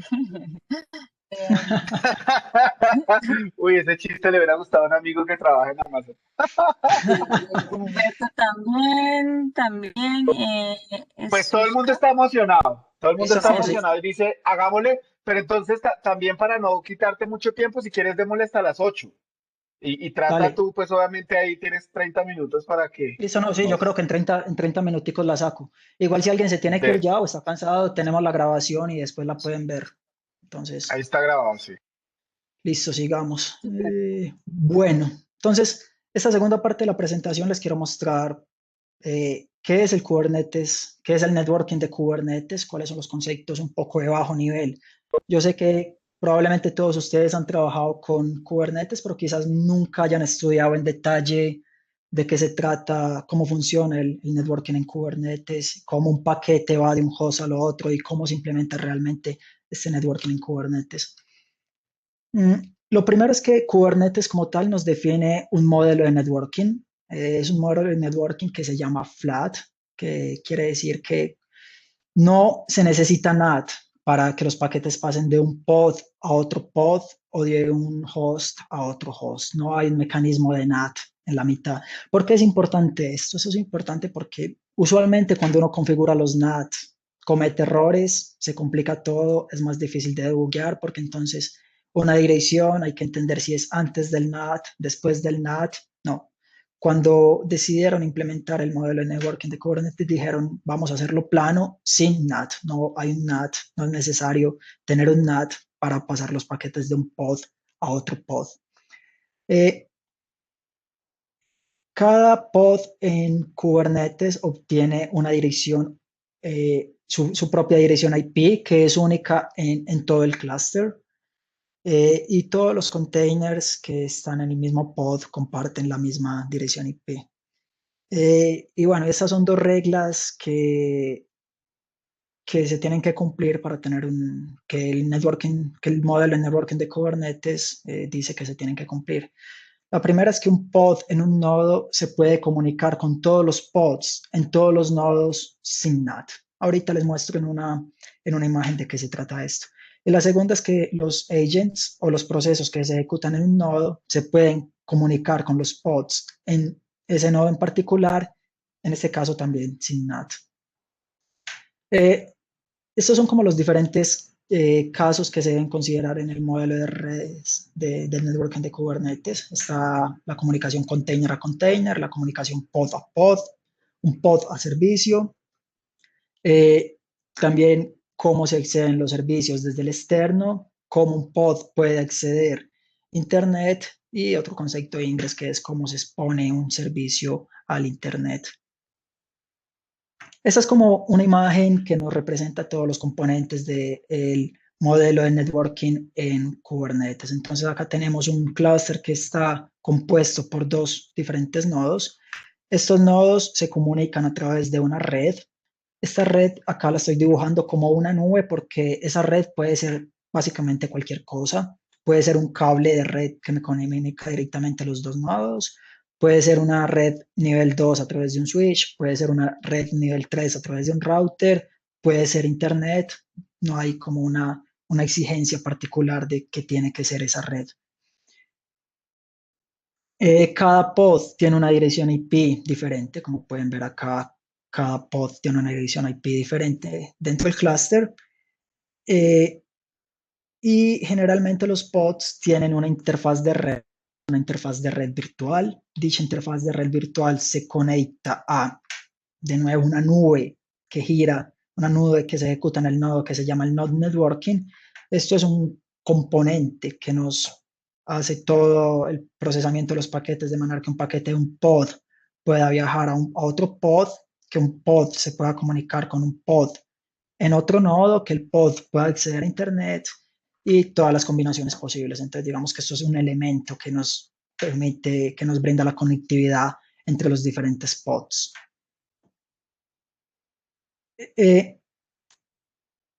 Cuando un paquete viaja de un pod, por ejemplo, en este caso el pod 1 al pod 3, que están en diferentes nodos, el paquete debe atravesar la red física o virtual que conecta los dos nodos. Entonces, esta red, para implementar para pasar esos paquetes a través de esta red, existen dos modos diferentes. El primero es overlay, que es usando túneles. El segundo es usando un routing a nivel 3. Entonces, en el modo overlay, usando túneles, los paquetes se encapsulan antes de salir del host. Se encapsulan en un túnel. La red que está abajo, que comunica los nodos, no sabe nada acerca de los pods. Lo único que ve es un paquete que va de un nodo a otro nodo y donde al interno hay un paquete que es el que va de un pod a otro pod. Es una solución con menos performante porque, bueno, se usa más ancho de banda porque se tiene que hacer la encapsulación y se usa más CPU para hacer la encapsulación y la encapsulación de dichos paquetes. En este caso, bueno, lo que se hace es que se hace un túnel entre los dos nodos y cuando un paquete va, por ejemplo, el pod 1 al pod 3, antes de salir del nodo, se encapsula y lo que la red ve simplemente es un paquete que va viajando con las direcciones IP del nodo 1 y del nodo 2. Cuando el paquete llega al nodo 2, se desencapsula, se botan los headers de los nodos y se envía al pod. Cuando se usa esta solución se usa cuando no tenemos un control sobre la red que me conecta a los nodos. Si no podemos configurar dicha red, la única solución que tenemos es usar un túnel de manera que los paquetes puedan pasar. El otro modelo es usando el routing a nivel 3. En este caso, los paquetes no se encapsulan, sino que los paquetes se envían directamente a la red. La red tiene que conocer los pods, o siendo más específicos, los routers en la red tienen que tener entradas para las direcciones IP de los pods. Es una solución más performante, pues porque no tenemos el tunneling, y también se puede usar en ambientes de cloud providers con el concepto del Virtual Private Networks. Básicamente, este es la misma imagen anterior. No tenemos un túnel, lo que tenemos acá es en la red, tenemos un router y este router tiene configurada en su tabla de enrutamiento las diferentes direcciones de los pods. Entonces, cuando el paquete se envía, no se realiza ningún encapsulamiento, el router ve la dirección destinación de los pods y de acuerdo a eso decide a dónde los debe enviar. ¿Cuándo se utiliza esta solución? Cuando se tiene cierto grado de control sobre la red, porque mecanismo, el elemento que nos brinda el networking en Kubernetes, tiene que configurar los routers en la red. Bueno, sobre network providers, Kubernetes define el modelo de networking, pero lo único que hace es implementar un provider muy simple que implementa este modelo. Hasta donde yo sé, bueno, es algo que se llama Kubernetes. Hasta donde yo sé, no es algo que se usa en los escenarios reales, es algo más, no sé si fue la primera solución que ellos implementaron o fue algo experimental, pero realmente no conozco a nadie que lo use en un ambiente de producción como tal. Normalmente el networking de Kubernetes se implementa usando proveedores de terceros. Esos plugins deben ser compatibles con el Container Network Interface, que es un mecanismo para configurar las interfaces de los contenedores, las interfaces de red al interior de los contenedores, y esos plugins también deben implementar el modelo de networking de Kubernetes. Esto de que no es un NAT, de que un pod puede hablar con otro pod y así sucesivamente. Existen muchas opciones diferentes. Si van a esta página pueden ver toda la lista, al menos la lista, por decirlo, oficial de Kubernetes. Son más de 30. ¿Cuáles son las diferencias? Tienen muchas features diferentes. Algunos solo te dan el networking, te garantizan lo mínimo, la conexión entre los pods.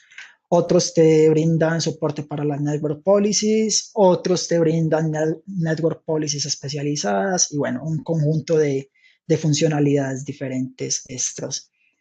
Otra diferencia importante es que son implementados usando tecnologías muy diferentes. Algunos usan las tecnologías que ya existen en el Linux Networking, IP tables, el routing de Linux. Algunos son implementados con eBPF, algunos son implementados con el DPDK. También hay algunos que son compatibles con Open Virtual Switch y bueno, muchísimas soluciones diferentes. Bueno, el Container Network Interface es un conjunto de especificaciones y de librerías que nos permiten escribir un plugin para configurar la interfaz de red en un contenedor. ¿Cómo funciona esto? Tenemos Kubelet. Kubelet es el proceso que se ejecuta en cada nodo, es el que nos crea. Para simplificarlo, podemos decir que es el que nos crea los contenedores y los pods en cada nodo. Entonces, el kubelet o el container runtime, Docker o algún similar, nos crea un contenedor. Acá tenemos el contenedor. Por favor, vean, detallen que en este contenedor no tenemos ninguna tarjeta de red todavía. Después, kubelet obtiene la lista de los plugins instalados en el sistema, me ejecuta todos los plugins instalados en el sistema y lo que hace el plugin es que crea una interfaz de red virtual, la inserta o la conecta, por decirlo así, en el contenedor, le asigna una dirección de red y la otra parte me la conecta a algún elemento en el host, como un Linux Bridge o algún elemento que me brinda el networking. Entonces, para sumarizar acá, lo que hace el CNI, los CNI plugins, es configurar las interfaces de red al interior de los contenedores. Bueno, entonces, hasta ahora les mostré el concepto básico del networking de Kubernetes, cómo los pods se comunican, que son los network providers y todo eso. Un concepto más allá es el concepto de servicios. Entonces, los pods en Kubernetes are ephemeral, no sé cómo se dice en español, no tengo idea. Quiere decir que se crean y se destruyen si hay algún problema, ¿no? Efímeros, tal cual, Perfecto, efímeros. gracias. Listo, entonces son efímeros. Eso quiere decir que se crean y se destruyen. Si un pod tiene un problema, se destruye, se crea uno nuevo. ¿Cuál es el problema acá? Cuando el pod se recrea, lo que va a hacer es que va a coger una dirección IP nueva. La IP vieja no se usa más por un momento si tiene una dirección IP nueva. Entonces, ¿cómo podemos exponer una aplicación si la dirección IP de los pods no es estable? Bueno, esto lo hacemos utilizando los servicios. Entonces, una definición un poco formal de servicios es que son un mecanismo para exponer una aplicación que se ejecuta en un conjunto de pods. Otra manera de dar esta definición es que un servicio define un conjunto lógico de pods y una política para cómo se deben acceder. Bueno, paso directamente acá, creo que se ve mejor. Entonces, acá tenemos los pods, que son los backends, que son los que me ejecutan un servicio en particular, que me ejecutan una aplicación en particular, y acá tenemos un servicio. Entonces, el servicio lo que hace es exponer dicho servicio en una dirección IP, que es la cual el cliente se conecta, y este servicio ejecuta un algoritmo de load balancing para acceder a los diferentes pods. Si, por ejemplo, este pod se elimina, el servicio lo que hace es actualizar unas estructuras de datos internos para saber que ese pod no existe más y no enviarle más paquetes a ese pod. Lo importante acá es que la dirección que el cliente ve es siempre la misma, es la dirección del servicio, y el cliente no debe interactuar directamente con las direcciones IP de los pods. Esa es la definición básica de un servicio. El selector me indica cuáles son los pods que me están implementando dicho servicio. Por ejemplo, acá tenemos app, my app. Entonces, todos los pods que tengan ese label se van a tomar como pods implementando dicho servicio. Bueno, acá podemos definir cuál es el protocolo, cuál es el puerto que el cliente ve, y este target port es el puerto al interno del contenedor. Acá entra en juego un elemento que seguramente muchos de ustedes han escuchado, es kube-proxy. kube-proxy es un componente de Kubernetes que implementa los servicios. Cada servicio tiene una dirección virtual, una IP virtual, y kube-proxy hace toda esta lógica de enviar la petición a un pod o a otro pod. Existen tres modos diferentes de usar kube-proxy. Hay un modo que es en user space. Este es algo legacy de nuevo, fue el primer modo, es demasiado lento. Otro modo, kube-proxy, usa IP tables, es un poco más rápido. Y el tercer modo usa un mecanismo que se llama IPVS, que es una manera de crear servicios virtuales en el kernel de Linux. Esa es como la mejor solución que tenemos. Para ser un poco claro sobre esto, kube-proxy es un proyecto de Kubernetes, es algo que desarrolla directamente Kubernetes. Entonces, digamos que los proveedores de red no tienen que implementar el soporte para servicios porque kube-proxy nos los da. Sin embargo, digamos algunos proveedores de red no necesitan kube-proxy. Algunos proveedores de red lo que están haciendo es implementar el soporte de los servicios directamente, de manera que este tráfico no pase por kube-proxy. ¿Por qué? Porque kube-proxy es lento, porque kube-proxy no es tan rápido como otras soluciones que usan tecnologías diferentes. Entonces, digamos que hay cierto lo que se está buscando, lo que algunos servicios de red, algunos providers de red están buscando, es eliminar kube-proxy, y de hecho ahora es posible hacer el deployment de un clúster usando algunos de estos providers sin usar kube-proxy. Acá les había puesto unas imágenes de los diferentes modos de kube-proxy. Me las voy a saltar porque realmente no son muy importantes.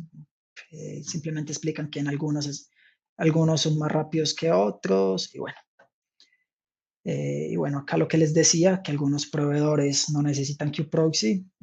El motivo es que los proveedores de red son los que implementan la conexión de red de los pods. Entonces, algunos de esos proveedores es posible implementar la lógica que me da el soporte para los servicios, que está muy cerca a los pods, lo cual, en otras palabras, es más rápido. Entonces, apenas el paquete sale del pod, podemos implementar esta lógica, coger el paquete y saber a dónde lo tenemos que mandar sin necesidad que el paquete vaya al kube-proxy, sin necesidad de ejecutar toda esta lista de IP tables y sin todo eso. El paquete sale de un contenedor, estos proveedores lo toman, deciden a dónde lo van a mandar y hacen todo este algoritmo muy rápidamente.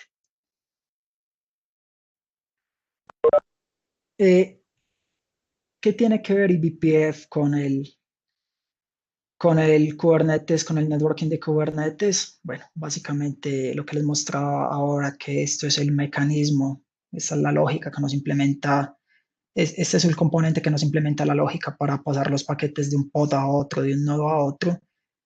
Esa lógica la podemos implementar completamente en eBPF. Esa es la relación que existe entre el BPF y el networking de Kubernetes. Como les mencionaba, se puede también implementar usando otras tecnologías como el DPDK o Open Virtual Switch y muchas cosas similares, y BPF es una de ellas. Bueno, acá les voy a mostrar muy rápidamente cuáles son los diferentes tipos de servicios que existen.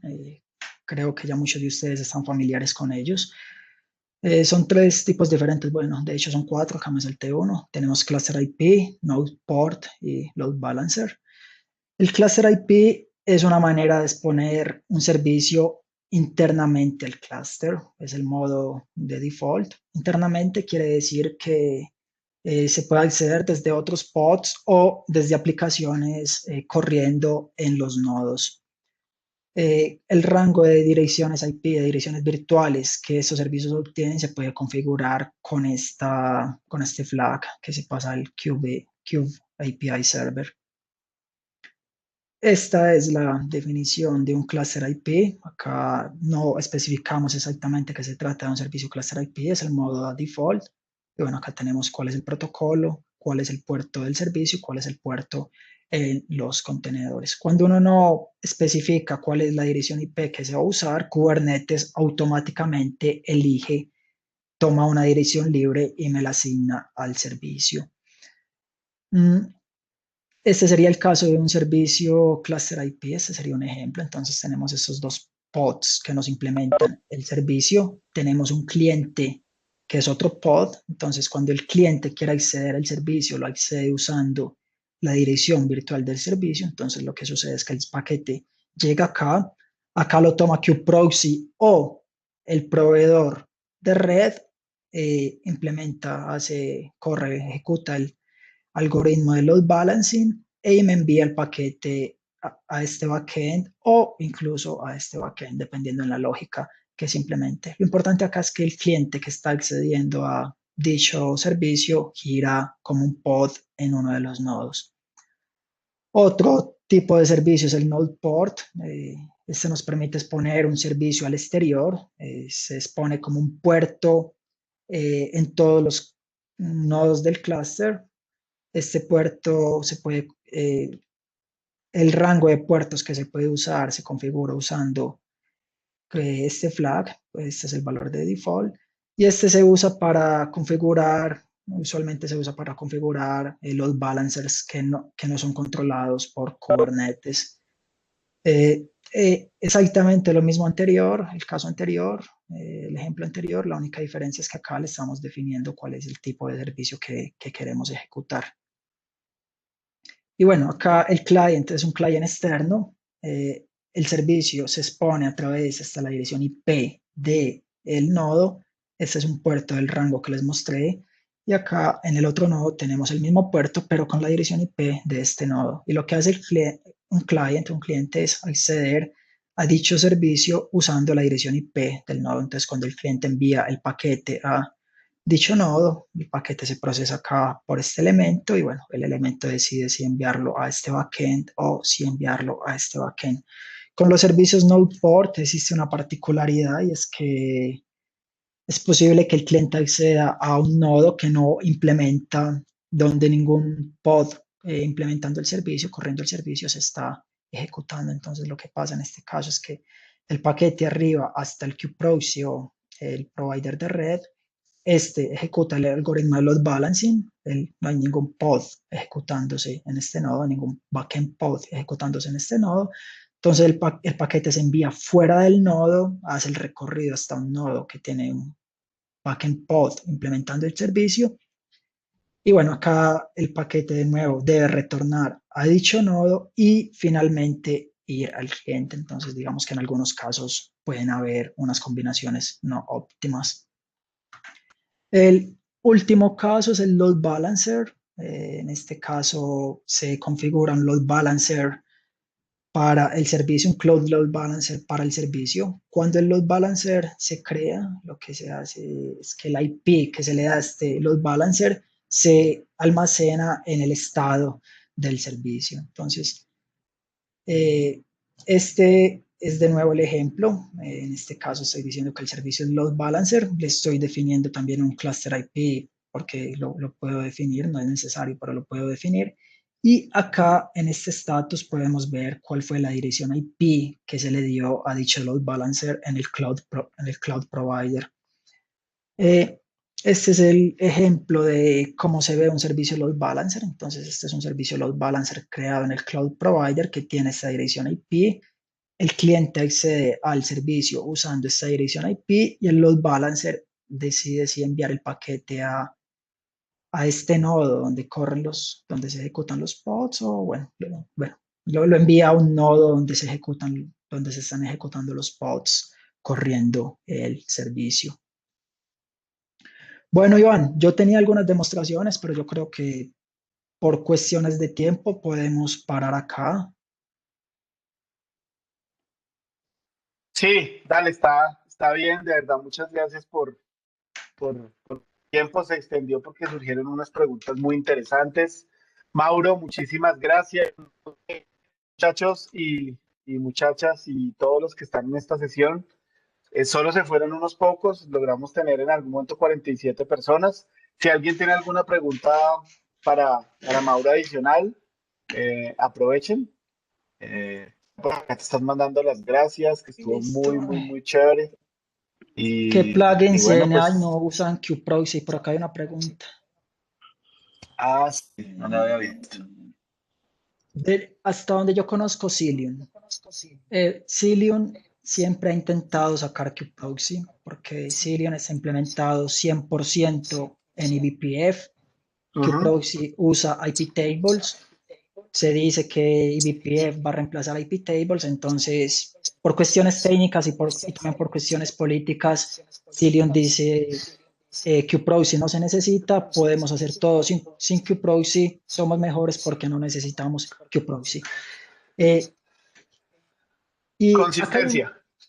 Sí, y hay un detalle que es un poco especial y necesariamente hay unos providers que puede que aún necesiten QProxy, pero muchas de los casos del tráfico, por ejemplo, de un pod a un servicio lo implementan ellos y algunos casos poco frecuentes todavía son implementados en QProxy.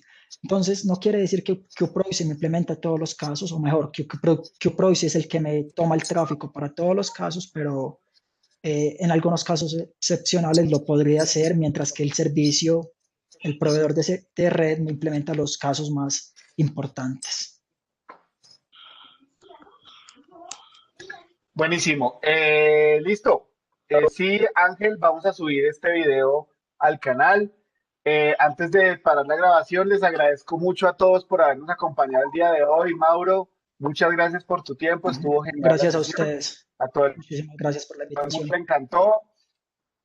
Muchas gracias y nos vemos en la próxima sesión Iván, de este meetup. Estén atentos. Antes de que terminéis, solo 30 segunditos. A las personas, todavía pueden ver mi pantalla, ¿no? Bueno, voy a mandar un link. Dale. Ahí te vemos. Chat, si quieres. Listo. Esta es la dirección este es el URL donde pueden ver las diapositivas. Ahí si tienen eso. Tiempo de copiarlo, es facilísimo. Ahí las pueden acceder. Regándole el chat, por favor. Si soy capaz de copiarlo, sí, ya. Listo, perfecto. Muchas gracias, Mauro.